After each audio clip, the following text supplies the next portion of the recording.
Today, I'm going to show you how to do the assistive touch, and some of you were excited about that. So, first off, you can attach any menu, shortcuts, and then there's actually a menu in settings for other things that you can trigger with the assistive touch. It is intentionally meant for people that have dexterities or are handicapped.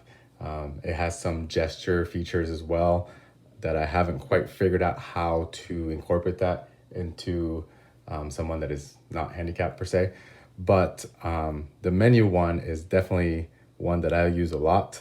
And I pretty much wiped my phone from having any apps on the home pages, and I really enjoy it. So here it goes. You would want to go to settings, and in settings, you want to go to accessibility. When you go to accessibility, you want to go to touch here. Touch, you'll see that you want to go to assistive touch is right there. You want to go here. Once you're in assistive touch, there's a array of settings that you can customize. First of all, obviously, turn it on, and then you have the first three menus available right off the tap. So the first one is single tap, double tap, and then a long press. And then you just go into single tap here, and then you have your option to trigger one of these actions. They have a systems already built in, and you can peruse through those. And then they have an accessibility category, and here you have the scroll gestures and the dwell controls. But it also links to shortcuts. So every shortcut you build is on that list. So you can trigger any kind of shortcuts right from the one tap menu button. Menus.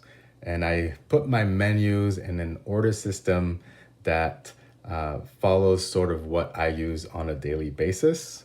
So here at this point, it would be basically of what you wanted to do. You don't have to use menus. You could just use one action. If you wanted to have the control center there, not sure why you would do that, but you could. And then you could have a home button. You could do screenshots. A lot of people like the back tap for the screenshots. I like to use Siri for screenshots personally. And then you could then attach it to a menu. So that's what I do. I have it attached to my single tap.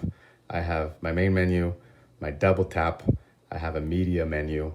And then I have the long press, which has some quick actions to things like my Apple Pay, my Cash App, I think YouTube search by voice, Spotlight search, things like that that I access along quite often. So here I'll demonstrate. And then here's the real cool feature that I really love about Assistive Touch, actually. And I always forget to touch on this, so I'm glad that I'm not forgetting this time. But you're on the home page and you want to go to another application or another shortcut. It pulls down right here, obviously, quite neatly. And if you are, let's say, in shortcuts and you want to trigger something, you can go right here and tap again, and the menu drops down. If you do double tap, then you have the media menu that I have built that has access to some of my quick shortcuts that I want to have access all the time. But you could long press, which then pops the assistive touch menu.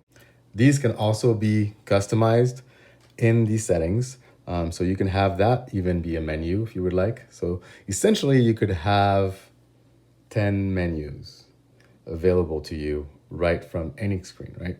So if I went to Spotlight search and blah, blah, blah, I could search, whatever there. I can go to Safari, search there. I tap there. I go back to Instagram, And if from Instagram, if I want to go to messages, I go and open my messages. And here it goes straight to there. Go to my files. And let's say I am checking my files as I'm going and walking into the store and I have to pay for something, I can just go right here and I'll go to the wallet.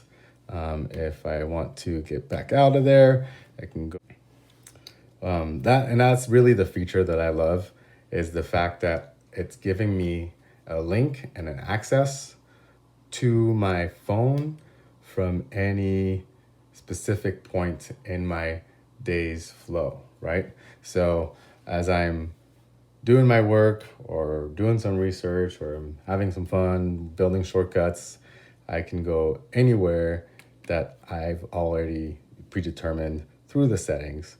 And that's, I think, a really neat feature. So anyways, that's how you get to build Assistive Touch menu.